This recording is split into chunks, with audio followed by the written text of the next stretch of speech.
All right, everyone, what's happening? This is Sam. So on today's pod, I did something very selfish. So I've got these two friends. One is named Nick Bear. So you probably have seen Nick on Instagram or on YouTube. He's got millions of followers. And he owns this company called BPN, Bear Performance Nutrition. They do something like $60 million a year in sales. So he's a really successful entrepreneur, but he's like a fitness fanatic. So he looks like a bodybuilder, but he's runs the marathon in like 2 hours and 39 minutes, which is a freakish time, but it's also freakish considering how big he is. And then we have Sahil Bloom, who's another buddy of mine who's really popular on social media, on Twitter. He's a writer. You probably have seen him all over the place. And I just nerded out on fitness with these guys. We also talked a little bit about business. So we asked the typical questions like, where do you guys spend your money? How much you spend each month? Where do you like to invest your money? We talked about their companies and how they're growing. And we did a lot of business stuff, but most of this was about fitness. And I just asked them all the fitness questions that I had. I had a bunch of listeners send me questions. And I think it was a great time. And it was really fun to learn about what these guys are doing for training. Hopefully inspire you. So anyway, check out the pod. I feel like I can rule the world. I know I could be what I want to. I put my all in it like no days off. On the road, let's travel. Can I ask you, so I tweeted out that you guys were coming on and I got a bunch of questions. They range from personal finance, fitness, business, all types of stuff. I want to ask you guys both a couple of questions. I'm going to start with one that sounds like the hardest, but I actually think it's the easiest because you answer this all the time. And I'll preface this by saying, I've seen your father in videos, I've seen your brother in videos, and I've seen you in real life. And so I think I know what the answer is because I know the genetics that you come from. But someone said, genuinely curious, how can Nick be natural given his performance? Please press him on this. And so you constantly get asked if you're natural. I know you've answered it constantly, but just humor me because this was a lot of people ask this question. I am natural. And I used to address these call outs and questions and claims all the time because I would get defensive in it. Like it was all the time. It's been like that since I started creating content. I even went to the extent of sharing blood work every month. I was going and getting blood work every month and I would share it on my videos during my bulk and my cut. And people like, oh, he's faking it. He's finding workarounds. I'm like, guys. So I finally have gotten to a point where I'm just over addressing the questions and the claims and the hate around it. And I'm just going to do my thing. Like even in this last marathon, people were like, he's using EPO. What is that? Like blood doping. I'm like, what amateur athlete that's run marathons is taking EPO and blood doping? But then you're like, how do I get that? Does anyone have a guy? I'm like, who? Like, where do you get EPO? I don't even know where you'd get that. I mean, I've seen you in real life. You just have. I think you're just a freak genetically, and I would be honored if someone asked if I was on a bunch of stuff. That would make me feel wonderful, dude. Also, by the way, like my thing with this always is like I have a few friends who everyone says this about. They're like, oh, they definitely not natural. And I just know for a fact that person has just outworked me in the gym on a daily basis for the last like 10 fucking years, excuse my language. And not by like a ton, but by a little bit every single day for 10 years. And that adds up to something insane. And it looks like a totally different human being. So like when I see a dude that has way bigger shoulders than me or way bigger chest, like I know that they probably did that extra set or they did the extra 2 reps that I was just like, oh, 6 is good and stopped. And so like, I think it's such a cop out when people freak out about like, oh, are you natural or not? Because the reality is like sometimes they don't because genetics are real. Like for example, genetics are real, but like genetics are like definitely a real thing. Like the Bear genetics are solid. Like dude, your dad ran like a sub-6 mile. I don't remember what age he is, but he was he was a grown man. And he still was huge. Like you got, and then I saw your brother. Your brother looked like he competed in the strongman games. I mean, you guys are just huge. Yeah. So my dad's 60. My uncle, his brother is 57. If you saw both of them with their shirts off after running, they've still both run marathons, half marathons. I mean, 6-pack abs, chiseled arms and shoulders. They don't take anything. They're not on TRT or any of that stuff. They're just like farm boys who grew up in central Pennsylvania milking cows and baling hay. Well, dude, listen to this. So Sahil texted me. I nerded out with him. I go, Oh yeah, this is good. I go, dude, I just hung out with Nick Bear. And it was amazing. And Sahil was like, yeah, he's, he looks great, whatever. But how tall is he? And I was like, I'm pretty sure he's my height or just like an inch shorter. So he's pretty tall. And I sent him this picture. And I remember in that photo, I think, Nick, you were at like your weakest. You were about to run a marathon. I was at my strongest. And our squats and bench were like almost the same. I think you did 5 pounds ahead. And you just like looked so much better. And we were like, this sucks that like we're kind of comparable, I guess, in terms of strength. But like he just has it. He just has it. Like you just have whatever it is that you look good. I appreciate that. Genetics are real. Ari's laughing Being at me. tan helps, Sam. Sam, you got to get a tan, man. You're too pale to too pale to have good looking abs. That's genetics, man. That's another genetics component. He just has it. And so I don't know. Everyone in the comments are going to make fun of me that I'm just like flirting with you, but I'm just saying what people think. Genetics are like a real thing. You can take person A, person B, different genetics, same work ethic, same diet, same training program, and you're not going to get the same results. People send me messages all the time. They're like, I eat exactly what you eat. I train exactly the way you train. I run exactly the same miles as you, but we don't look the same. I'm like, yeah, because genetically we are not the same. Like we have different DNA, so it's going to have different results. It doesn't mean you shouldn't eat right and train and try to do your best. But like, I will give genetics the credit they deserve. But also, I am one of the most consistent people I know in terms of training and recovery and diet. Like my diet is dialed in. I still enjoy myself. Like me and my wife will go for dinner. I'll get some drinks. I'll like order the whole menu and try everything. I love food. I'm a big foodie. But my diet 90% of the time is so regimented and dialed in. I'm eating my meals when I'm not hungry. I'm eating my meals when I know I need nutrition to fuel workouts.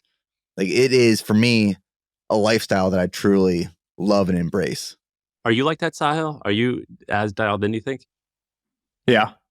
I mean, I'm just like, I probably have a similar wiring to you, Nick. Like I kind of have like a obsessive personality. And so when I commit to something or dive in on it, it's going to piss off everyone around me because I'm like, if we were traveling during the day and I get home at 10 p.m., but I had a 6-mile run to do, I'm going out at 10 p.m. and have to go hit the run. Yeah. And it's not a question. And like if I get home at midnight, but I'm the type of person that wakes up at 4 and gets in my cold plunge, I'm waking up at 4 and getting in my cold plunge.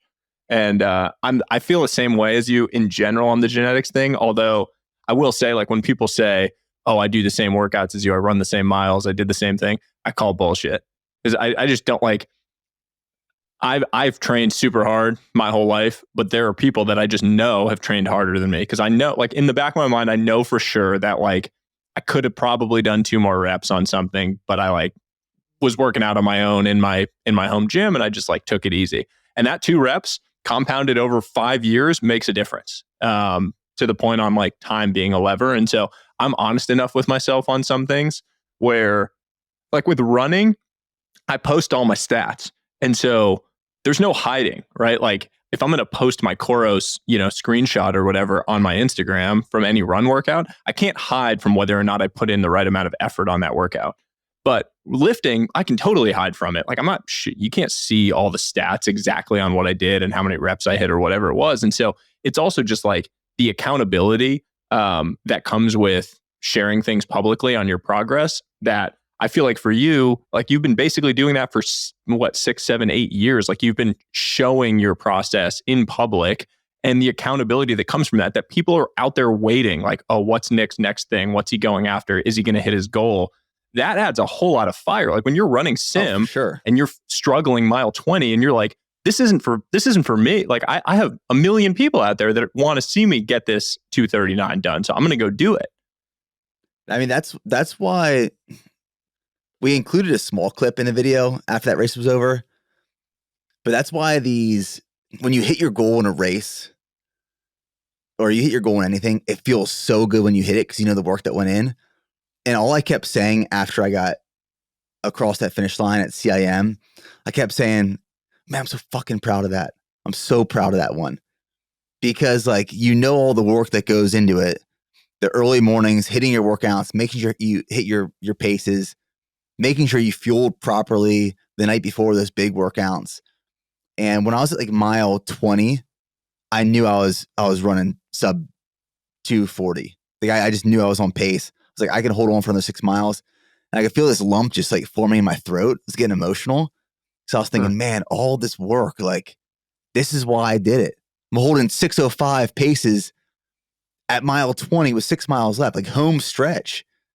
And when you finally hit that goal, and it's because of the work you put in, like there is nothing that replaces that. My dad and I have been really close my whole life, and I played baseball in college, Nick, in case we hadn't talked about that. And when I had to retire because I was hurt, the hardest thing was telling my dad, because so much of our relationship had been built around the sport and built around, you know, him coming to all my practices, taking me to all my lessons, all that stuff over the years. And he told me at the time, like, I don't care. I'm going to be there to cheer you on in whatever your next thing is in life. And at my marathon, he surprised me and flew out for it. And I remember like those last 6 miles, I was hurting so bad. And all I was thinking the whole time was like, I got to get to my dad. He's at the finish line. He's there waiting for me. And when I crossed the finish line and I had done it, I'd gone sub 3, he was standing there and I like broke down completely. I mean, like all of the emotion that you hold in from that, you know, from trying to get to something or like struggling through it, hitting your goal, that emotion, like it's completely unparalleled, like nothing I've ever experienced in life, just that rush. I think it's why people keep signing up and doing races or signing up and committing to hard things, is because when you finally accomplish it, it's like, I reference this part of this book all the time because I think it's so applicable, but in Tim Grover's book, Winning, he talks about achieving your first win. And when you achieve that first win, no matter what it is, it builds this little ounce of confidence. So then you set out to achieve another win, but that win is larger and more ambitious and it requires more work, more effort. But when you finally get it, it builds more confidence. And you keep applying this thing over years and years and years, and you keep pushing out what that win is and could be through the process of succeeding and failing and winning and losing.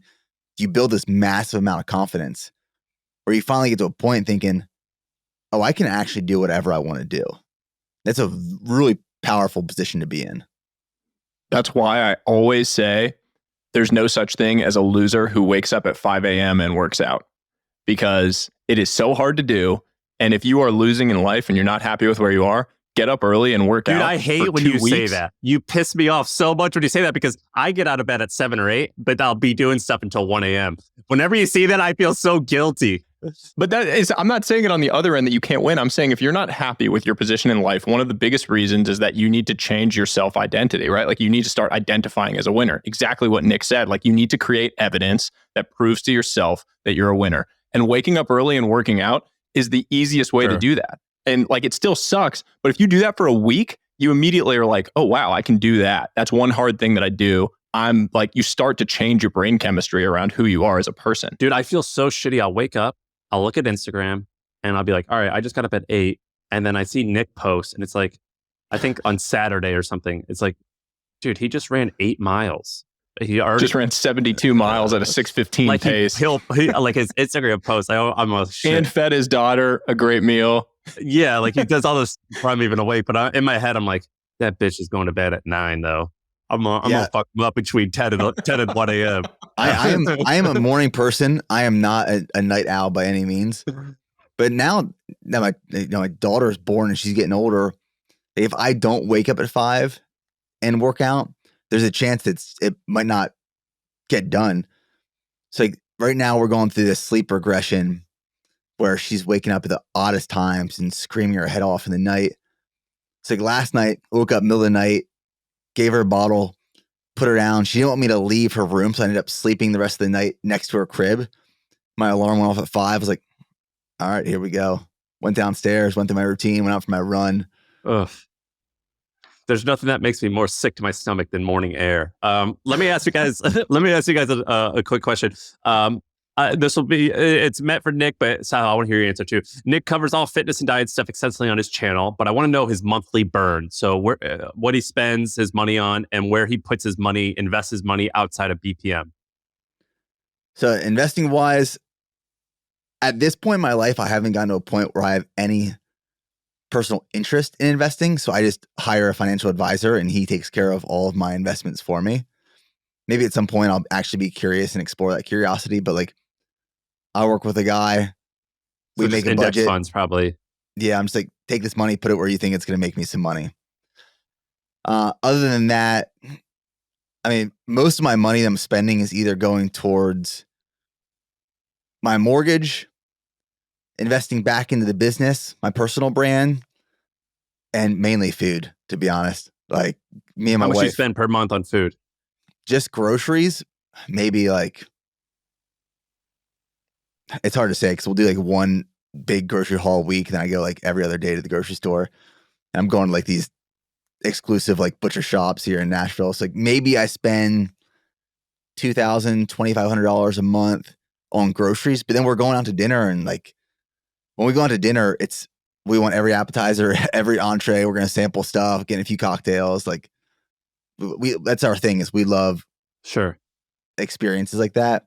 And we'll do some big vacations every year.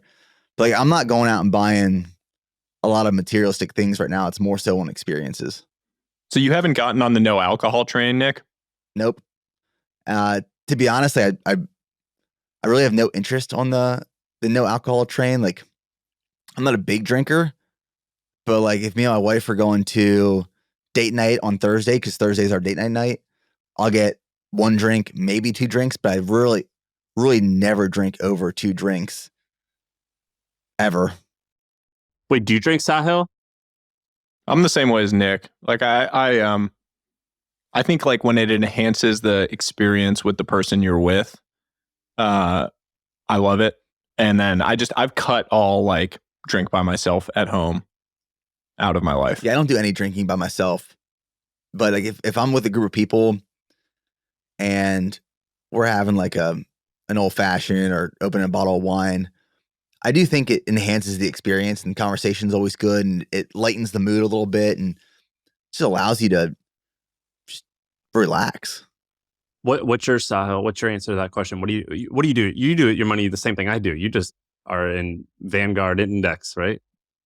Yeah, I mean, we were like, I was much more fun with my money when I was in my private equity days. Because then it was like, I don't know, I was just like freewheeling in my 20s, doing whatever the hell. And then we had a kid and I was like, I should probably start just being really boring with this. And I feel like you influenced me in this. Like we're in this group chat all together with a bunch of absolute degenerates. Total degenerates. And they all like sling their money into the most degenerate stuff. And they're always texting the thread like, this is the best new like opportunity. Buy like $1 million of aluminum or $1 million of some shit that I'd never even heard of. And without fail, by the way, like 6 months later, it's at its all-time low. Like this thing just absolutely tanks. Yeah, it's stupid. Or they'll short stuff or whatever. I don't even know what they do, but it's like these terminology that I don't even understand. I mean, it goes back to like the fundamental thing is like you should spend more time figuring out how to increase your income versus like what your returns are investing for the vast majority of people, because that's a much bigger lever for your long-term financial wealth. I mean, that's what I did for a while. I just focused on how to make more money, how to build revenue streams. And then I got to a point where like I was finally ready to start investing and I was able to invest or put away a lot of money a month that I didn't need to spend or have liquid. Yeah. And it's just like, I just like to not have to think about where that is though. Like, yeah, I do that too. I just want it to sit in like, I basically want it to just track an index and just go sit there. But to the burn question, Sam, we probably spend like, I don't know, 20, 30 a month or something like that. All in on everything. And groceries probably similar to Nick. We probably spend 3 to 5 a month on food. I don't even know. I don't know what my monthly spend is at the moment, but maybe 20, but I can see why New York would be significantly higher. But you're about to get on the Northeast grind, right? Yeah, I'm thinking about moving up there, and I'm looking at the difference in prices, and like it's pretty meaningful compared to Texas. Yeah. Are you thinking about going to the city? So my in-laws live around in Manhattan, and I frankly hate Manhattan. I like Brooklyn, but I have a newborn, and I think that we will likely do the most bougie thing on earth. But there's a town called Westport, Connecticut. It's next to Greenwich, Connecticut. So you could say I'm going to move to Greenwich, Connecticut, which is like clay tennis courts and white skirts and shit like that. But I think we're going to, yeah. But I'm testing it out. So I rented a place for a few weeks in late January just to see what it's like. And I'm looking at what the rent is and like a comparable home to where I am now, because I don't want to buy at the moment. It's like 20 grand a month in rent. I mean, it's just like crazy. The biggest reason, by the way, that Sam's not saying for why he's moving here is because it's like 20 minutes from me, and we have a long-term plan of my son Roman and his daughter Naomi starting to build the Par Bloom empire here. So we need to like start cultivating it early in their young years. Yeah, I'm okay with that. We're just planning ahead. Let me ask you guys another question. This is a two-parter. So what do most people get wrong about health and fitness? What makes you want to, Nick, what makes you want to throw your computer out the window when people say it online? And the second thing is, would love an honest assessment of time requirements and what's the best bang for your buck for workouts? Because a lot of us listening are entrepreneurs and we don't have a ton of time. So what's like the best bang for your buck? So it's a two-parter. I think I can answer both probably in one answer. I think most people think that they need to spend like an hour running a day and an hour strength training a day. So everyone thinks they have to spend like 2 hours training a day. And I think you could easily split that 45 minutes to an hour a day, split between strength and endurance training, and get like a really, really solid workout. But I think you have to have some sort of level of cardiovascular conditioning as well as strength into your programming. When you say cardiovascular, do you mean like HIIT, like a 60-minute berries, or do you mean like a berries bootcamp class, something like that, or a body weight thing, or do you mean walking, or do you mean zone 2, steady pace stuff? I'd say it's a mixture between zone 2, zone 3, because most people, to be honest, aren't spending their time in zone 2. Zone 2 is actually like super low. Which is like what, 130 beats per minute for like a 30-year-old? Yeah, it's low. And most people are not doing any zone 2 training. So I like to refer. What's the benefit of zone 2 though? Aerobic base building. But what's that mean does that make me live longer? Does that make me less likely to have a heart attack? What's it do? All those things helps cardiovascular health. It helps build your aerobic foundation so that you can utilize oxygen more efficiently. Like you're not going to go run a sub 3 hour marathon by just doing speed work. You need that aerobic base building where your body is learning how to utilize the oxygen at a more effective and efficient rate by then using fuel sources appropriately alongside of. So like I'd say a split between, you probably want, just talking about cardiovascular conditioning, 70 to 80% of that training being your aerobic zone, whether that's zone 2, zone 3, which is like lighter, say you're walking, hiking, jogging, something like that. And then 20 to 30% of your cardiovascular conditioning is more HIIT. You go do a berries boot camp. You can go do like my wife does SoulCycle, like a SoulCycle class, hop on your Peloton, go do some sprints, speed workout, something like that, where the heart rate is getting elevated, lactate threshold type stuff. So if you split your cardiovascular training between aerobic zones and some high intensity interval training, and then you have compound movements, strength training, you're doing some heavier movements, working with free weights, barbells, machines, stuff like that. You don't need to spend 2 hours every day. You can spend 45 minutes to an hour, 4 days a week, 5 days a week. I personally love to train, so I'm working out every day a week, doing something, move my body. For strength training, what do you say? Is like, do you tell people like do the 5x5, or like what's your suggestion? Just squat, deadlift, bench? What do you do? I mean, there's a lot of different ways to approach it. Like right now, I personally enjoy the push-pull leg split, which is a 3-day split. You can do 3 workouts a week, or you can do 6 workouts a week.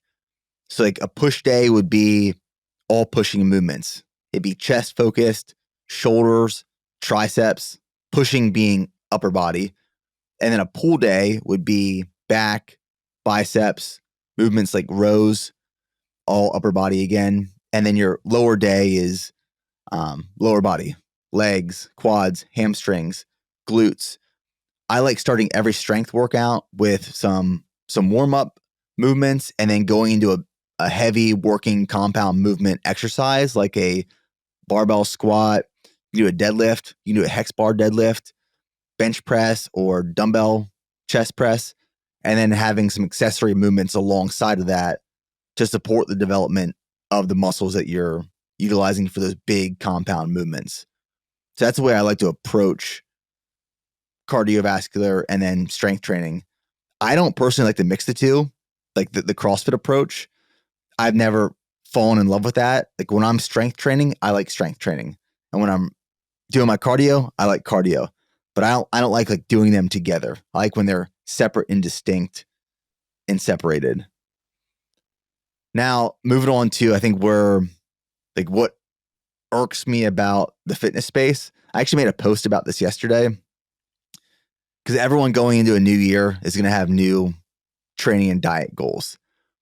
And everyone thinks that there's this new thing that they're going to do that's going to change their life. It's going to change their body. It's going to change their health. So January 1st starts. People are thinking, I need to do something new. What should I do? I'm going to do carnivore. No, I'm going to do keto. I'm going to go strictly bodybuilding. No, I'm just going to run. So people go to these extremes thinking it's like the magic pill they haven't tried yet that's going to unlock this hidden potential that was just disguised by everything else they were doing previously. And the reality is that that's not going to change anything. If it does, the changes are incremental.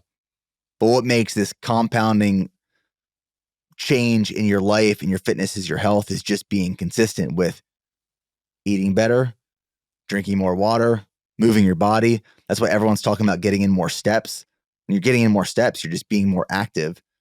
Going to the gym on a regular, consistent basis.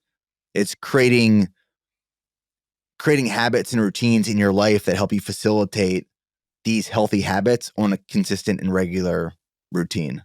Shaan was telling me that he was talking, or he saw the guy who started a Slice. It's like a pizza app.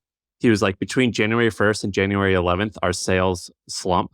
And he goes, on January 12th, that's National Quitting Day. And he goes, we see all-time high sales for people ordering pizza because everyone from their New Year's resolution is giving in on January 12th. That's where it ends. 11 days. That's wild. We owned a ton of Planet Fitnesses back in my PE days. And that first 10 days of the year is rainmaker season. You're just sitting there just watching the fees pour in, praying to the rain gods for all the money that's coming in. And then inevitably those people just don't end up going to the gym. But they still pay. They still pay. Dude, and Planet Fitness makes it the Planet Fitness business model. Dude, they make it impossible to cancel. Is and you get 10,000 members for a gym, and maybe 5-10% of them actually regularly use it. So the equipment doesn't have to get refreshed that often. It's it's an incredible business model. All right, here's a question for Sahil. So we didn't even mention this, but Sahil, you mentioned that you were a baseball player. I was a runner all through high school and college. The baseball players were usually the douches who made fun of the runners because of our shorts. And about a year ago, you got into running. You made all these grand claims about these times that you were going to run. You said you were going to break 18 in the 5K. You're going to break 3. I was like, you're an idiot, dude. You don't know what the hell you're talking about. Turns out you were completely right. You nailed all of it. You crushed it in running. And someone asked what the biggest. So at this point, by the way, you're a pretty a pretty successful runner for in the weekend warrior category. You're top in that category, which is sounds like a left-handed compliment. That's not what that wasn't supposed to be. That was a compliment. I take that. That's good. That was a compliment. Someone said, "What's the biggest surprise Sahil's learned from getting more into running?" Honestly, it goes back to what you said. When I was in high school, I thought runners were nerds. And in my mind, it was the nerdiest sport. I couldn't imagine running or being into, I was it's not, it's not a team sport. It doesn't seem hard, whatever. And I have developed unbelievable respect for endurance athletes and for runners from having gone through this because a few reasons. First off, the training is so many hours and so monotonous, and you have to fall in love with the long, slow runs. Like, in baseball, it was all intensity. So you could get excited about, like a really fast sprint. I was a pitcher, so like a bullpen session or whatever. But with running, like if you're going to be a marathoner, you have to love the 22 mile at a like 8:30 pace, just zero fun. Like you have to fall in love with that and be willing to do that over and over and over again in order to become a great amateur or to become elite, like on Nick's level and above. And you have to do it consistently over a long period of time. And then the second one is just like the mental fortitude to pull through a race is badass. Like it hurts so bad. I mean, I would argue that the 5K is the most painful. Like so my PRs were the 2:57 marathon, which was painful, but in like your legs are cramping kind of way where you just need to like grit your teeth to the finish. I ran the 4:59 mile, which honestly didn't hurt that bad because it was too short to hurt. Like it was over before it could really start to hurt. It was like you're breathing really fast, but didn't hurt that bad.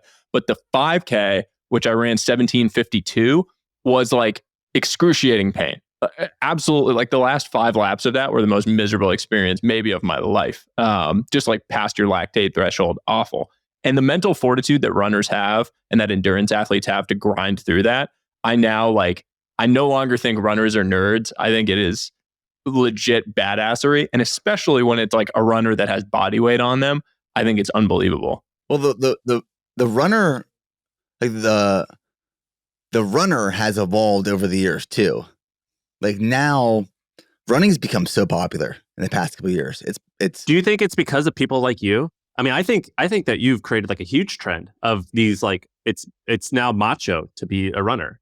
Yeah, I do think that like COVID and the pandemic definitely contributed to a lot of that, where gyms were closed down, and this is why a lot of my content actually started growing. Is because I was pumping out running content for like a year and a half before the pandemic hit. And then pandemic hits, all these gyms close, people have nowhere to work out and train, and they need it for their physical health, but also their mental health. So people start running and looking for running content.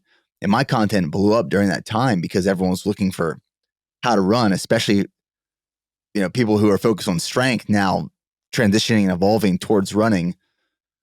But I think running has become cooler because there's a different look to running now. Like you can carry more weight. You can look like a bodybuilder. You can look like a strength athlete. And there's these different parts of running that exist. Like the ultra scene has come up, and I didn't know what ultra running was years ago. And you have like these badass disruptive races. Like, have you guys heard of the Speed Project? No, what's that? No. So the Speed Project is like this underground race that happens, and you start in LA and it goes to Las Vegas. There's no spectators, there's no rules. You just get there as fast as possible, and it's a relay race. So you have a team of, I say like maybe 6 people. I think it's like 300 miles, and someone has to be running all the time. Holy shit. But it's like super disruptive, really like aggressive, in your face look and feel. It's badass. And then you have races like, have you guys heard of the Barkley marathons? No, what are these? Dude, you guys need to watch this documentary like tonight. It's called Where Dreams Go to Die. Oh, I have seen this. And this race happens in Tennessee. I think there's 5 loops, and it's run by this guy named Laz. And you can't have a GPS watch. You don't have like any sort of sense of where the route is. You're given a map, and the map has points on it. There's no trail, and you're given a bib number. So say your bib number is 13. On this map, you have to go find all these points before you come back to the checkpoint. And at each point on the map is a book, and you have to pull out the corresponding page with your bib number and bring it back to Laz after each loop to be able to go out and start again. And I think there were like 6 years where no one finished, no one won. Yeah, it's like 15 runners in 38 years. Dude, that sounds like a pain in the butt. I'm not trying to learn how to read maps. I just want to look good naked. Like, but by the way, like running, to Nick's point, running has definitely changed in public perception. Like more and more now, I'm like, I used to think, oh, okay, lifting, like deadlifting to me. I'm like, oh, it's so primal. Deadlifting, like you got to pick a car up off of your wife or off of your kid. Like you got to get it up off of them in order to save their life. And now I add running to that, where I'm like, if you can't go run like super fast to go call for help when someone's in trouble, like that's super primal to me. Like you got to pick the car up and then you got to go run 2 miles to get help from like the nearest aid station. We had Scott Galloway on. Nick, Scott Galloway's this like big successful entrepreneur or whatever, and he said something that was brilliant. He's like a poet. He's really good with words, and he said, he goes, my fitness regime, I want to be able to kill and eat most everyone in a room or outrun them. And I was like, I like that. That's great. I love that. That sounds a very practical way to exercise. I enjoy that. Have you seen Theo Vaughn on Joe Rogan talking about who he would eat in a plane crash? If you haven't seen it, it's like one of the funniest Theo Vaughn clips I've ever seen. Let me. All right, I'll ask one or two more. So someone asked, do you guys religiously stick to your programming, and do you ever create the programming yourself? It really depends on, for me, like what I'm training for. If I have a very specific goal, then my training program is specialized to get to that specific goal. So like for my marathon prep, working with Jeff Cunningham, like he would give me my workouts for the week, and I would hit those workouts to a T. Like I wouldn't miss or skip anything. I mean, there's been times where Jeff has accidentally sent me my workouts with wrong paces, and I'll look at him and be like, oh shit, this seems fast. And I go out and hit him. He's like, what are you doing? I'm like, you sent this over to me. He's like, oh, that's a typo. So like, if you send the program when I'm in a prep, I'm doing whatever you tell me to do. But outside of that, I have a lot of flexibility. Like today I woke up and I was thinking, how does my body feel? How far do I want to run? I went and ran 10 miles. Sometimes in the middle of the run, like 2 to 3 miles in, I decide how far I'm going to run based off of my feel. That's called auto-regulation. So you adjust your training programming based off your recovery and how you're feeling and how well you slept and all those things. So a lot of my training now is flexible, but it's not as rigid because I don't have a specific competition goal at the moment. What about you, Sahil? I need someone else to write the programs for me. Otherwise, I don't take them seriously, and I need to pay for them. I've found, because when I pay for something, I take it way more seriously. So my marathon training, I had no program. I was just running with my neighbor, Brian Mazza, who's also I know Nick knows him also. He's like a fitness influencer and personality that was really into hybrid training as well. So I started running with him, had no program, and then I got connected on text with Nick, and I was like, Nick, I want to run a sub 3 hour marathon. What's a workout I should do? And Nick replied and was like, try doing this. And it was, I don't think I'd run over like 16 miles at the time, by the way. And Nick replied and said, 22-mile run. It was 6 miles easy to warm up. And then it was 4 rounds of 3 at 6:30 with 1 at 7:10 float. He was like, if you can do that, you'll feel good about being able to run sub 3. And I had never done, I had not come close to that. But that weekend, I had the same thing as what you said with your trainer, Nick, where like, I was like, all right, I got to go do that, I guess. And so I went out and hit that.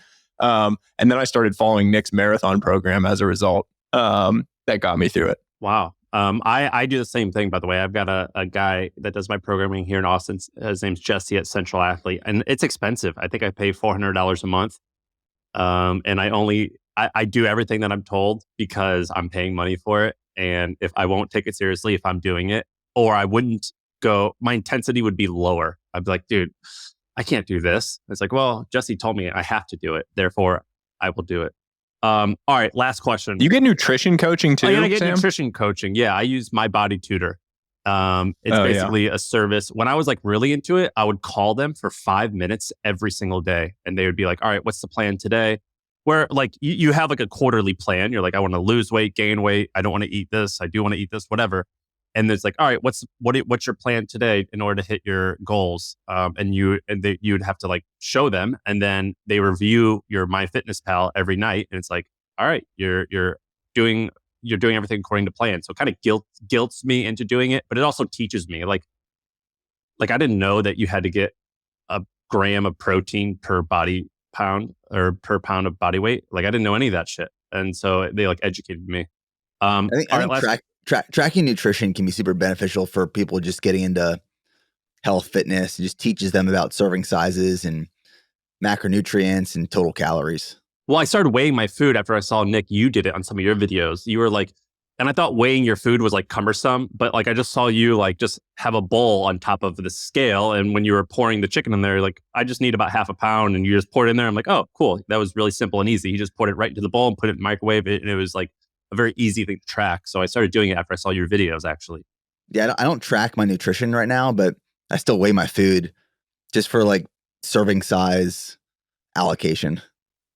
Yeah, and now I know, but now I just buy like if I buy red meat, I buy it by the pound, and I know that a pound of red meat reduces to 0.7, and I know what's in 0.7 of ground beef or 0.7 of chicken, and so yeah, that's how I do a lot of it now for weighing. Last question, and this is from me. I'm actually curious, who influences you guys, and what sources do you turn to for like for example, there's this guy. What's the guy on, I think his name's Bio Lane on Instagram. What's his name? Yeah, Lane Norton. Lane Norton. Great. So like, he's like, New York Times did an article where they're like, now everyone has their own fitness guru who they trust. And so like Huberman is like a guy for someone. Nick, you're a guy for someone probably, where I'm like, if they say this, I do what they say. Who are your gurus, your fitness guys that you trust for health and nutrition, and what sources do you use? Lane Norton is definitely one for me.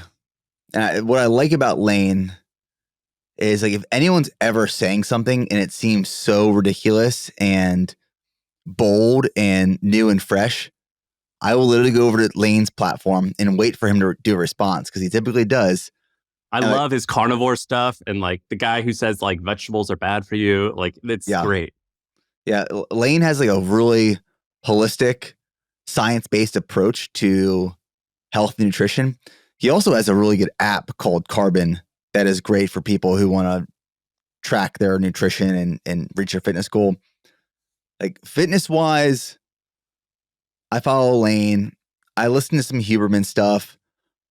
I'm typically just like, I don't have one person I'm following for fitness and nutrition. I'm kind of just like having a pulse and feeling what's out there, and then if I hear about something, I'll go do my own research. So I'll read the actual articles and peer-reviewed literature to see what do you use for that? Have you heard of, I've been using Perplexity for that. It's been kind of cool it's like a chat GPT for studies. Interesting. Perplexity?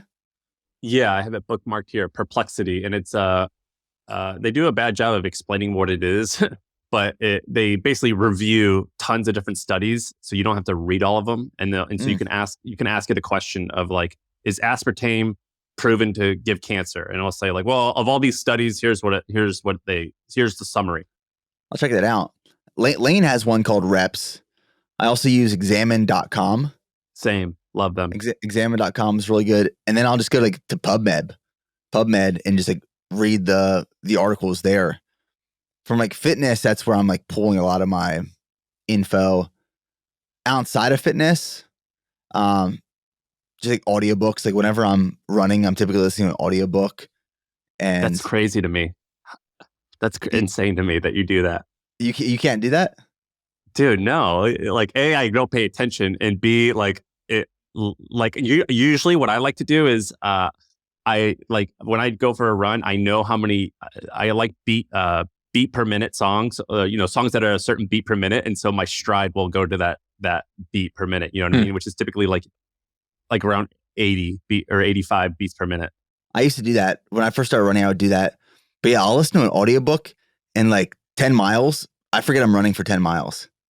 Like I listened to an audiobook during the marathon. I did the exact same thing. What? I listened to The Martian, Andy Weir's the sci-fi. Dude, you guys are stuff. so weird. That is so weird to me.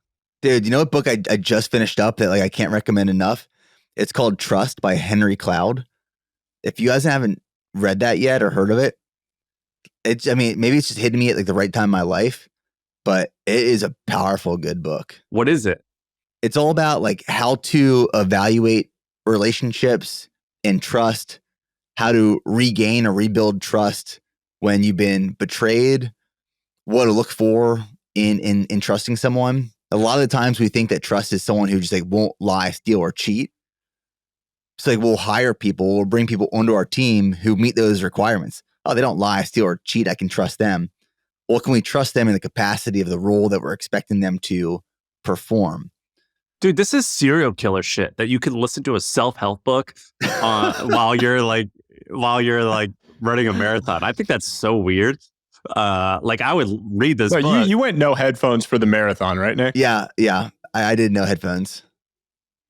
That's what ballers do, Sahil. Like if you, yeah, that is what ballers do. I grew up going to cross real country. Runners will definitely give you shit. Yeah, if you like go to a cross country practice or something and like you go run with headphones on, like the hardcores will totally mock you. But I do it anyway because I'm like, this is fun for me. I'm doing what I want. I'm not going to be hardcore. It was what Nick said at the beginning, by the way, which is like when you if you publicly state you're going to hit some sort of like goals, the running hardcores will definitely talk crap and troll you until you post proof that you actually did it, and then you kind of like have earned enough clout. Like I sort of feel like everyone made fun of me for getting into running, and then I like posted some actual verifiable stats, and now now I'm like a solid amateur and people can't really make fun of you anymore. So now you've earned the respect of the crew, like the cool kids in the cafeteria. So now like they can't come beat you up. So that's a real thing that actually happens. Yeah. What's your answer to that? What's my answer to where I go to? Yeah. And who influences you? Who's like your person? I mean, I grew up, so my baseball training, I was the first client of this guy named Eric Cressy, who has now become pretty famous. He's the performance coach for the Yankees, but is now like the Major League Baseball strength guy, like trains Max Scherzer, Justin Verlander, all of like the who's who of baseball. And dude, I feel like a baseball guy is the worst person to get fitness advice from. That's like the fattest sport there is. No, he was like he was the first guy to like really bring strength and performance training to baseball. So it was like the fat guys or the steroid era guys who were just meatheads. And he brought like true performance training to the sport, which now is like the real driver of why every guy throws 100 miles an hour. Like guys are hitting absolute tanks all the time. Like he was really the pioneer of that. I mean, he's been on like Tim Ferriss's podcast. He's really, really big time and a close friend. Incredible. And then there's this guy, Ben Bruno, who is like a celebrity trainer, pretty big Instagram presence. And he's more of the like stuff for regular people to actually implement in their life training. And I just love that stuff because it's kind of a cool blend of the like more extreme things that I like doing with the actionable stuff that people can actually take as advice. Yeah, Ben Bruno, he's got like the everyday rip guy vibe. He's super, super strong functionally, and trains like insane, legit celebrities out of like a 150 square foot gym in his garage. Yeah, here's him with Justin Timberlake. Yeah, Timberlake is like one of his good friends. Rolls up there and trains with him. He's incredible. And then on diet stuff, there's this guy, Zach. I think Rushelo is how you pronounce his last name. He's like the flexible dieting lifestyle is his Instagram handle, and he just posts like insane macro recipes, basically things that are like delicious but don't completely screw up your diet. And I nerd out on that kind of stuff. He's Austin, Texas based. Yeah, he's Austin based. Yeah. Dude, Nick, you probably know like half these guys, I would bet. I know Zach. I know Zach personally. You know who else is really good for like general health and fitness information for people just getting started is Jordan Syatt. Jordan. Yeah. Jordan Syatt. So Jordan was an intern at Eric Cressy's gym. So Jordan is my year in high school. He went to Lincoln Sudbury High School, which was like our rival high school. And he was an intern at Cressy's gym when I was training there. So I've known Jordan since we were kids. Oh, wow. Yeah, he's got good stuff. By the way, he was Gary Vee's trainer. Oh, yeah. I saw that. I just went to this guy, the flexible dieting lifestyle, and I'm like typing all this in as you guys are talking, and I'll do a little flex. I go to follow this guy, and it says follow back. Oh, so, yeah. That's awesome. Zach is awesome. The protein ice cream recipes are like the best thing in the world. Yeah, this is a great Instagram. This guy kills it. Do you have a creamy at home? Ninja creamy? I do. Oh, it's the best. One of our best purchases, my wife and I, like every Saturday. The Ninja creamy, you can make like protein ice cream with it. They got popular based off of TikTok early on, and they like were sold out for months. And then they finally came back on the market and we purchased one. Well, I used to do that. So what I do with BPN, so I like to do Ascent protein with just water, and then I use BPN to like eat. And so like, for example, I'll mix it with some type of liquid and I'll microwave BPN, and it's almost like I'm eating like, I don't know. I mean, it's like a dessert. Because you gave me the key lime pie one, and then you gave me a birthday cake one. And I think the birthday cake one is discontinued. And we would microwave it and just eat it. And it was like a souffle or something. Now I guess I'll use BPN for this creamy. Sam, I will change your life right now. 2 cups of whole milk, like Fairlife whole milk, a scoop of BPN vanilla, maybe like 2 tiny little packets of stevia, and some sugar-free vanilla pudding mix.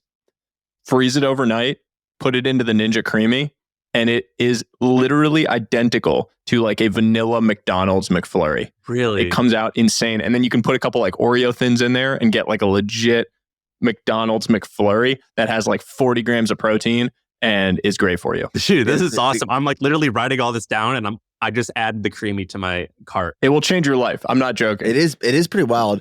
I did it my first time, and like I only mixed it once, and it came out. I was like, "What's this?" Yeah, you got to go twice. So I did it twice. Completely different thing. After like one more mix. Light ice cream setting once. Open it up. Pour like a tiny, like a tablespoon of whole milk in, and then blend it on light ice cream again, and it makes the perfect consistency. All right, I literally just bought it off Amazon, the creamy, and I only have. It's the best. I got to get BPN vanilla now because I only did chocolate, birthday cake, and key lime pie. You can do it with whatever flavor you like. I just think the vanilla base is so good. I want to hear about this 239 though. I'm going to nerd out on this. Yeah. So Nick, you're trying to run 239 now for the marathon, right? No, I just did. So you just did at CIM, which is the California International Marathon. That was December 3rd. I ran a 2:39:20, and when I went into that prep, I was shooting for a sub 245, and sub 245 is about a 6:15 minute per mile pace. Ended up doing 6:05 minute per mile pace for all 26.2 of those miles. Can you just walk through your progression on the marathon stuff? Because I feel like I've seen a video. So, I mean, I started running in March, and someone mentioned your name as soon as I started getting into running as like the person that was pioneering this whole idea of like hybrid athlete, whatever. It's kind of become like an in vogue thing now, but basically a guy that can be both jacked and fit in cardio things, not CrossFit, like actual, strength related stuff and then running. And I remember seeing a video of you like a 4-hour marathon maybe. And your progression from that to running maybe sub-3 for the first time. Can you just walk through like what your progression has been from start to finish on the different marathons you've done? Yeah. Well, first off, when you and I first started talking and you said you wanted to do a sub-3 for your first marathon. I thought he was crazy when he said that. Dude, so did I. I was like, man, that's I think I even told you, like, that's a bold move, but you did it. So congratulations on that. But yeah, my marathon progression. So my first marathon was in 2018. It was about a year after I got out of the military. And what's funny is the day I got out of the military, I said I would never run a day in my life again. And about a year later, was running my first marathon. And here we are, like thousands of miles later. But 2018 Austin Marathon, I ran a 3:57, which was just an absolute dumpster fire. But you weighed like 225, right? I was like 225. I didn't have a training program. I was a bodybuilder. Like I just wanted to be as big and yoked as possible. Ran this marathon. After mile 16, I hit the wall. It was just all downhill from there. A year later, I signed up for the Austin Marathon again. Same training program, which was lack thereof. And I ran a 4-hour, 15-minute marathon. So I ran 18 minutes slower than the previous year.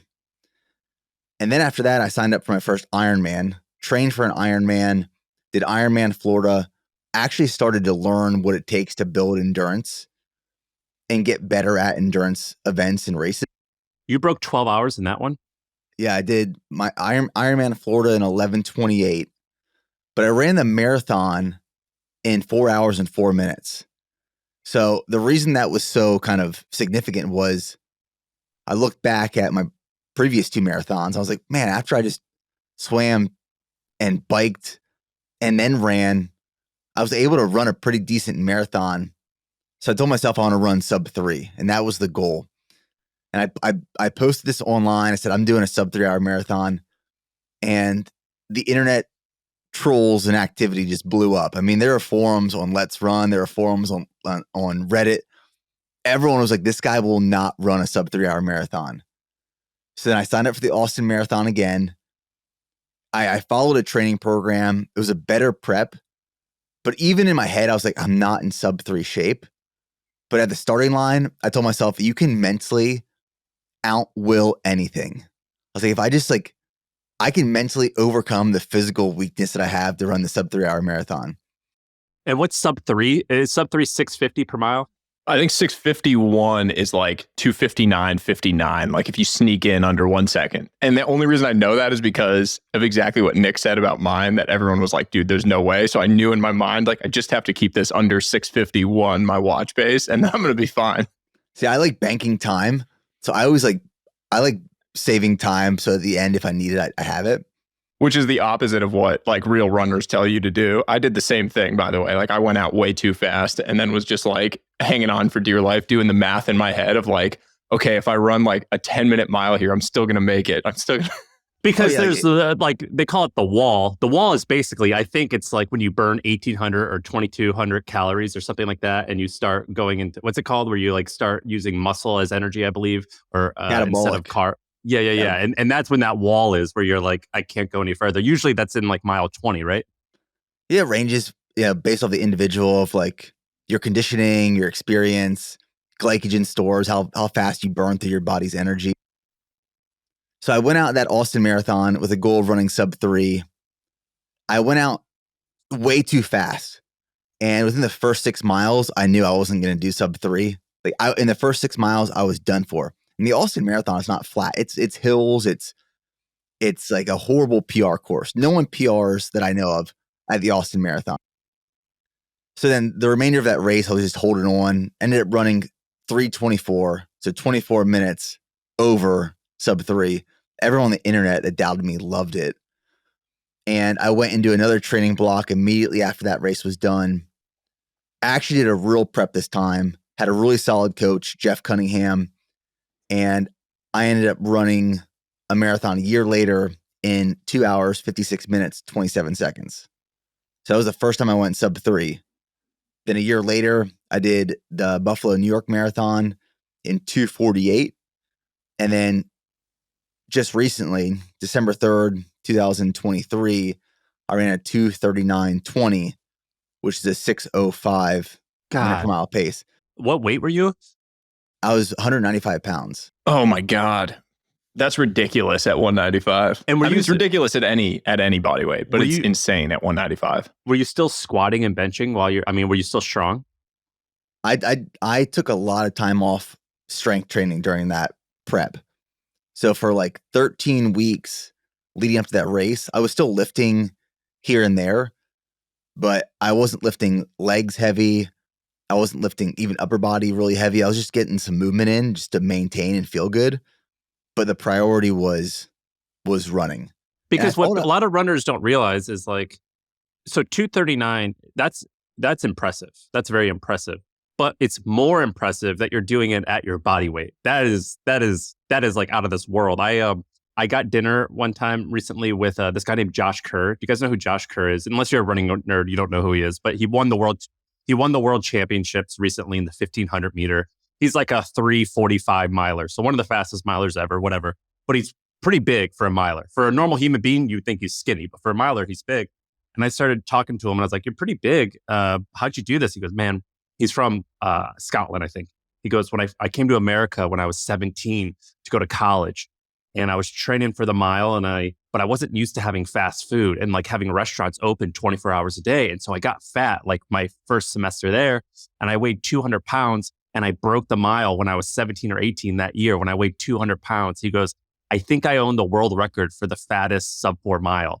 And like 200 pounds for like just a guy who's 6 foot, that's not huge. But to be able to run that time or the time even that you're running, or even Sahil, you're pretty big too. For running those times with that weight, that's just like inconceivable. Not only because it's hard, but what's inconceivable is that you're not getting hurt running 50 to 80 miles a week leading up to it. That's what's like, in my mind, the most impressive part here. Yeah, I mean, when I first started running, I had a lot of injuries just because my body mechanics weren't super efficient. So I've had knee injuries, quads, ankles, shins, calves, like everything. But now as I've run longer with more miles, my body has become pretty efficient at form and function, and I rarely get injured anymore unless I do like an ultra marathon. I had two, from my training, I just had two like random life lesson type things from the running that I'm curious, Nick, if you've experienced these. One was before my marathon, I was trying to figure out like how to just like mentally take on the goal of running sub-3 for it, and how to think about like if I'm 6 miles into the race and I realize I'm not going to hit it, how to make sure I still finish the race and don't just like mentally completely lose it. And this marathoner told me that for every single race or anything that you're going after, you want to have basically 3 goals. He was like, you have your A goal, which is the main thing you're trying to hit. And then you have a B goal, which is like just slightly worse. And then you have a C goal, which is just like finish the damn race. And you can always like you lock in on your A goal from the start. But if you start falling off that and realize you're not going to hit it, you need something to fall back on that keeps you motivated when you're in it. And so you have your B goal. And then the C goal is just get to the finish line. And I have taken that and like run with it in every area of life now. Like no matter what it is, if you have a fitness goal, like a daily fitness goal, you want to, run every day and work out every day. It's good to have that A goal. But the reality is that like shit hits the fan sometimes. Like your kid is up all night, or, like you have a problem at home or something at work pops up. And so having that idea of like, what is the B goal? Maybe it's a slightly lower version. And then the C goal is like, I'm just going to go for a walk and get 15 minutes of movement in. That has helped me so much in terms of just like navigating the vagaries of life that inevitably hit when you know you're not going to have your perfect day every single day. Yeah, it's like the mindset of like all or nothing. It's like you see so many people at every marathon, every race. It's very applicable to anything else in life, but like you see these elite runners go out, and as soon as they fall off of pace, they drop out. They just fall to the side. And I was actually talking to Ken Rideout a few weeks ago when he was on my podcast, and now he lives right down the road from me here in Nashville. But he was telling me when he did Kona Ironman years and years and years ago, during the race, he realized he wasn't going to hit the time he wanted. So he just dropped out of the race. And him and his family traveled to Hawaii for this race. So there's a lot of time, effort, energy, money going into it. He dropped out of the race, and he said it was like his greatest regret ever. So he forced himself to go back the next year for redemption, just to prove to himself that he could do it. But I think the feelings and the emotions and just everything that's created when you quit something and drop out because you weren't on pace for that A goal, I mean, that's like self-destruction. That hurts so much more than not actually finishing the race. The other thing that's funny to me about all runners that I feel like they've gone through, you said it like with your first marathon, or when you left the military, you were like, I'm never going to run again. I'm done with this. It's like women after they have babies, there's like that chemical that gets released that makes them forget how much it hurts going through childbirth. I think the same thing happens with running. It just is like a little more delayed. Like when I finished my marathon, I was like, fuck this. I'm never running another marathon. Like that was the most painful thing I had ever experienced. Like the last 6 miles, I wouldn't wish that on my worst damn enemy in the world. And then like 2 weeks later, I'm like, like which one should I sign up for next year? Like I got to go 249. I got to do this. Yeah, I mean, I'm the same way with ultras. Like I finished an ultra and I'm out for 2 weeks. I can't walk. My toenails are falling off. And I talked to my wife. I'm like, this was stupid. Why did I do this? Like, I'm useless. I can't help out at home. And I find myself signing up for another ultra shortly after. Dude, your ultra documentary was so good. I remember I subscribed for like the premiere. So I was like sitting at my TV waiting for it to come out. It was an hour long about Leadville, I think, right? Yeah. It was so good. I remember I was like one of the first ones. I was like, all right, it's coming up at this time, Sarah. Let's sit down and watch it. And what's crazy about you is like, there's this whole thing where these people who want to talk in cliches are like every media or every company should be a media company, yada, yada, yada. And the thing is, they mostly suck at it. You're actually one of the few guys that has like your supplements, they meet, I don't know what the grade is, but I know I've talked to you and I've talked to other people about it, and your competitors will be like, yeah, BPN, they meet this particular grade. They are of high quality. But you nailed that, the supplement thing, but then you also are nailing the media thing. And no one else or very few other people are doing that, where you're actually really nailing it. It's almost, you could argue that your media is even better than the supplements, because supplements, like, I don't know how the industry works, but it seems like, yeah, they're like, these 5 are great, but your media is awesome. I appreciate that. You had it looked like you had 3 or 4 guys following you around the whole time. Your wife was there. I feel like I know her because of the videos. And then she was following you on Instagram and talking about your splits. And these guys had these beautiful cameras. It was just like, it was a great documentary. How many views did that have? The Leadville doc now has, I think, 1.5 million. It was so good, man. It was so good. Did you come up with that storyline, or did you just hire a good team? That's my creative director, Jordan, in-house here. Where's he from? Jordan is from Ohio, geographically, but he was when I met him, he was employee number 4 at BPN, and he was filming for another YouTuber when I met him as a freelancer. And I was looking for a videographer at the time because this was 2019. At the time, I was still filming and editing all my own videos. That's crazy. That's a shit ton of work. I mean, literally all I did was work. And 2019 was the first time I was able to bring someone on, but I was looking for like over a year for the right person.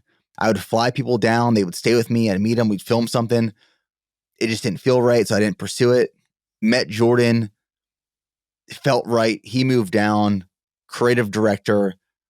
He led my content for a while. Then he went and led BPN's content for a while. And now he's back working directly on my content again. But he came up with the storyline, the whole production, the scouting, the editing process. Obviously, we had a lot of guys on the team supporting that editing and filming and production, but Jordan led that project. We just launched the Last Man Standing Ultra that he led and created with Ian Rodriguez here on my team. And we posted the CIM race video Monday. But yeah, Jordan is a super talented creative.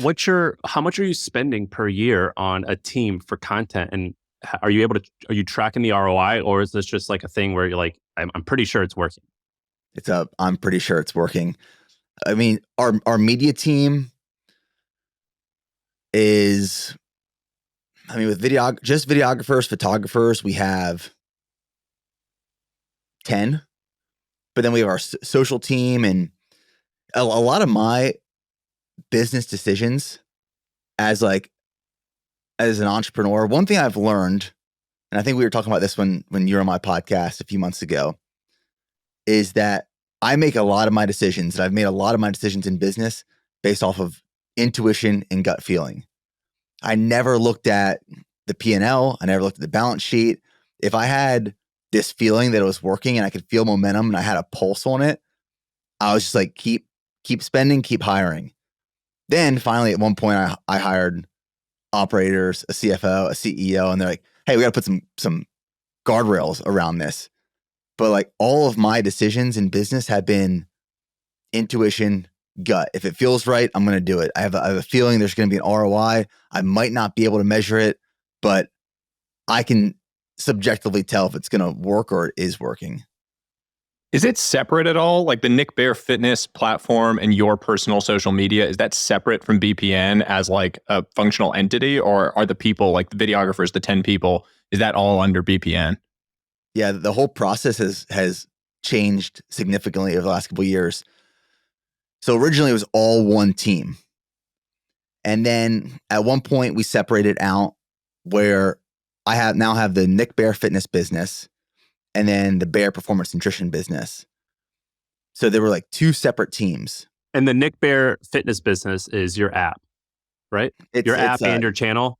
Yeah, it's like my content, my IP, my channel, my training app, stuff like that. I used to do brand deals. I don't do any brand deals anymore. Dude, Hoka should have been paying you like 7 figures a year. I bought Hokas because of you. Because I was like, oh, big guy wears Hokas. Hokas is the thing. The amount of Hoka Rincons I sold when I first started running has to be absolutely ridiculous. So just talking about the separation, we separated out Nick Bear fitness team and BPN team for a while.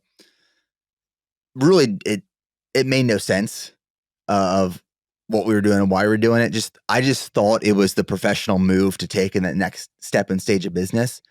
Now we've brought it all back into one entity. I still have the Nick Bear fitness business, but everyone that is working on media is on BPN payroll, is a BPN team member.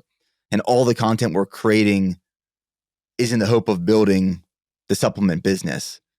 Now, the teams are separated, working on different projects. Like I have my creative director, Jordan, who's leading my content, Ian, who's working on my content, Everett, who's a podcast producer. And then we have videographers, creatives that are working on just BPN stuff. But there's definitely crossover and the lines are blurrier than they used to be. Do you think that dings your valuation if you ever wanted to sell the company because it's so tied onto you? I don't know if it dings the valuation, but I definitely think that a process and a sale would come with a whole lot of structure, a lot of IP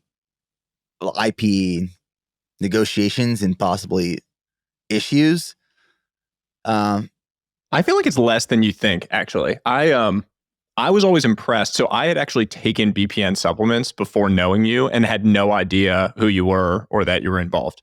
They had just like popped up as one of the supplements I was taking. But that's not the bulk, you think? You think, Sahil, that's the bulk of customers? Honestly, I have no idea. I just remember like back in my private equity days, we looked at Onnit. You remember that brand? Yeah. I don't know if it's still around. Onnit was selling and it was like... They had a huge exit. Well, it was so tied to Joe Rogan and what was his name? Aubrey Marcus. Aubrey Marcus. And that was like when we were looking at it, private equity guys, like that's their biggest fear is like, oh, how involved are these two guys? Like, is it a key man risk? All of this stuff.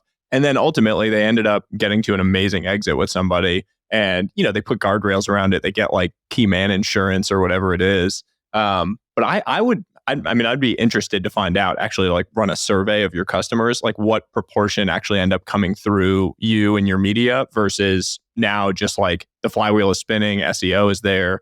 And the business kind of just, you know, is self-propagating. Well, that's been the fear with my businesses, which is I don't want to make it me. I want to make it its own thing. But me or Nick or Sahil, like that gets the initial base, but it's like at what point when do you make the transition? And that's a challenging, I don't know the answer to that question. And I'm afraid of the repercussions of making the wrong choice. You know what I mean?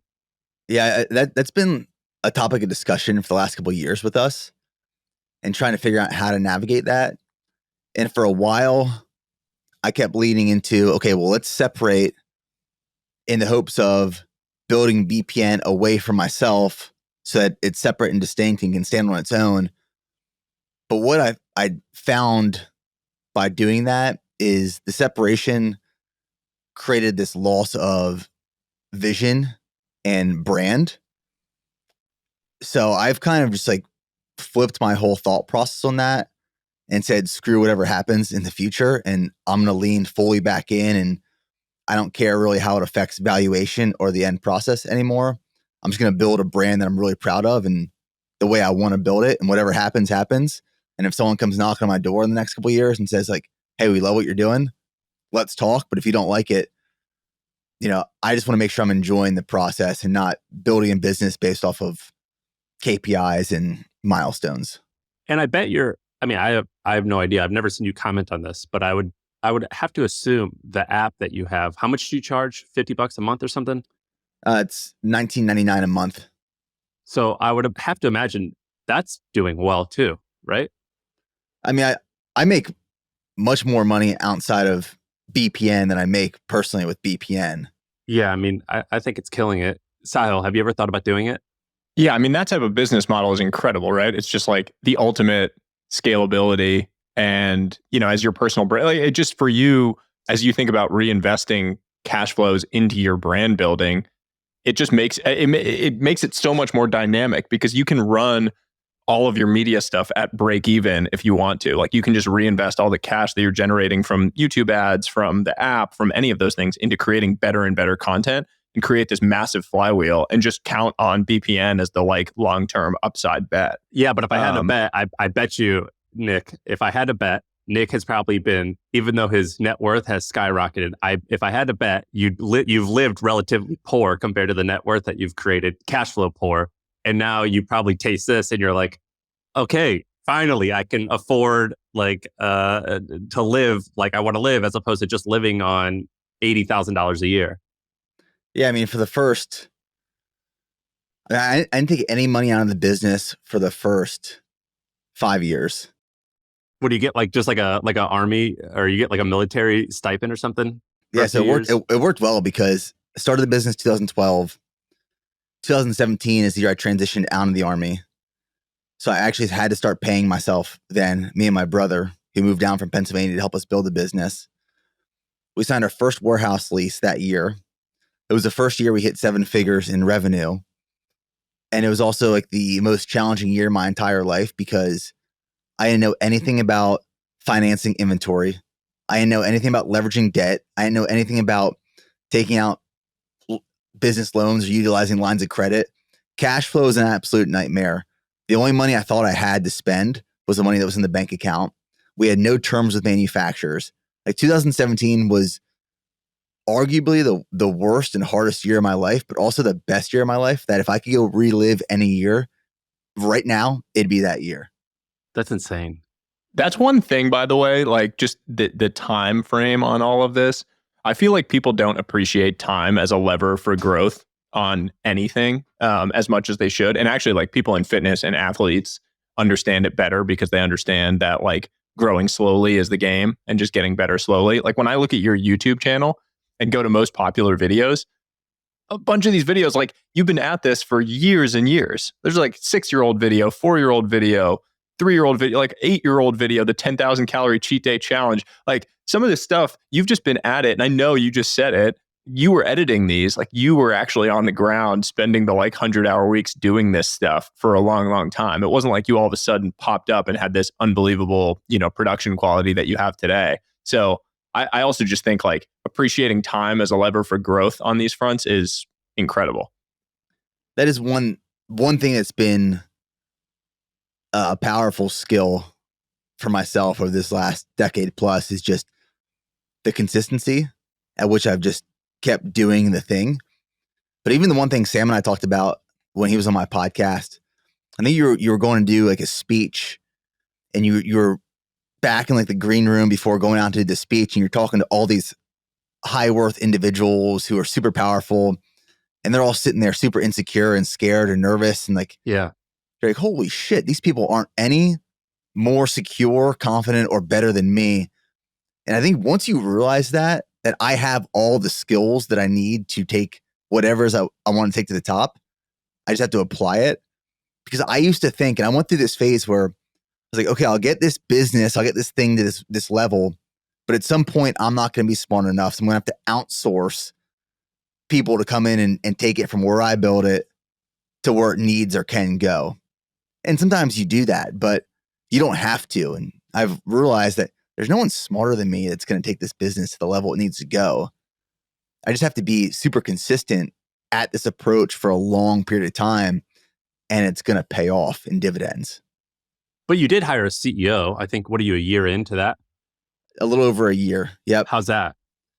It's been great. I mean, the main reason I wanted to step out of the CEO role, and I wasn't actively looking to hire a CEO, but Kat came into the business first as kind of just an advisor, and then she joined as the chief revenue officer, leaning into more operations. And then we just had a conversation one day. I was like, hey, would you ever want to be CEO? Because I really just want to like focus on creating content and brand building. And she was like, yeah, if you want me to be CEO, I'll be CEO. So we made the switch because the business got to a point and a size where I wasn't spending my time on the things that I was passionate about anymore. I was spending my time on like people management and lawsuits and retail and finances and P&L and balance sheets. And I was like, this is all like super critical, important stuff, but I don't love it. I want to focus on what I love, and that's creating content, that's building brand, that's getting people jacked up, it's talking about the products, it's working on new product innovation. And that's why I wanted to make that change, which has been like much harder than I thought it would be.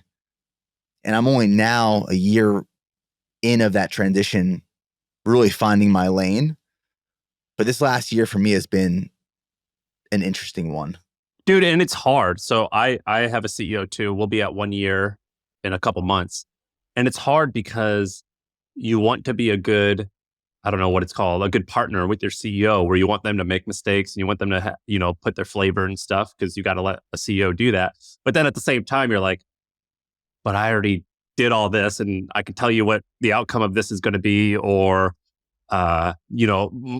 it's just like, it's like getting married but not living together right away. And so you get married and then you move in and you're like, oh, you're fucking quit leaving the cap off the toothpaste. And it's like, well, no, you can't like bitch about little stuff. You got to let them do what they want to do. You know what I mean? It's like kind of weird. It's a weird thing, but you have to learn how to like manage each other. And it is a challenge.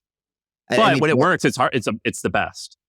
At any point, did you feel the need to jump back into the CEO role?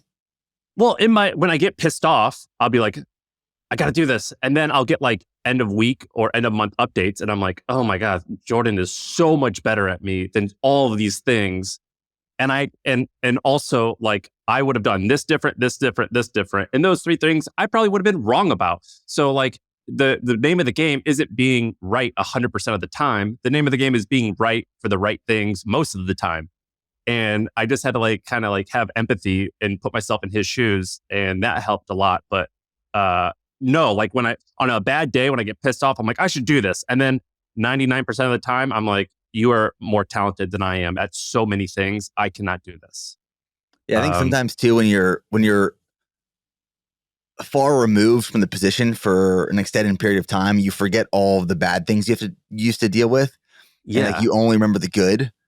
You're like, man, I kind of miss this. And then you get exposed to all the things, the bad things that you don't miss. Too much. No, you got it. You run with it.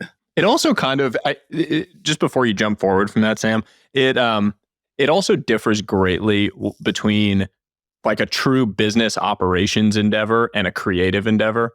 Yeah. Like you couldn't step away and truly have a CEO just like running your content apparatus, because it would lose the Nick soul that is in it, that's in every single piece of content that exists. You can like build your team around it, but you actually being in that creatively, I think is so key. There was this, I think it was Jerry Seinfeld did an interview with, I think it was like the Harvard Business Review, and they asked him about the fact that him and Larry David basically like wrote every episode of Seinfeld, and after 9 years they had basically burned out, and so the show just had to end because they had burned out on doing it.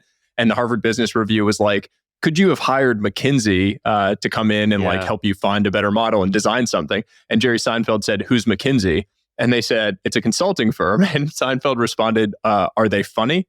And basically his point was, I don't need them if they're not funny, because the efficient way of doing the creative thing is actually the wrong way. And what he said is the right way is the hard way. The show was successful because they did it the hard way. They micromanaged every single detail of the creative process, and they really had their soul in it. And so I think that like your creative success and what has allowed all your businesses to thrive are also fundamentally tied to the fact that you have your soul in every single piece of content that you guys are putting together. Yeah, I agree with that. I think sometimes entrepreneurship and building a business and founding a company, from the outside looking in, like people make it seem easy. So it's romanticized and everyone's like, oh, I could start a business. I could do it. And then you finally do it. And like you have this passion around everything you're building, but then it gets hard and then it gets challenging and then it grows. And then, your passions are sidelined for the priorities for other parts of the business. But it's just maintaining that consistent work ethic, even when you're working on things that you truly weren't passionate about in the beginning, but it drives business and leads you to an ultimate end goal. Well, guys, I appreciate you coming on. It was a little impromptu, but this is fun. I just like hanging out with you guys and learning. Nick, Sahil, I'm close to Sahil, so I don't have to say this to him, but Nick, I've I've looked up to you for a while now, and I appreciate you doing this. Sahil, I appreciate you doing this too. This is awesome. No, thanks, guys. Appreciate the opportunity. All right, that's the pod. I feel like I can rule the world. I know I could be what I want to. I put my all in it like no days off. On the road, let's travel, never looking back.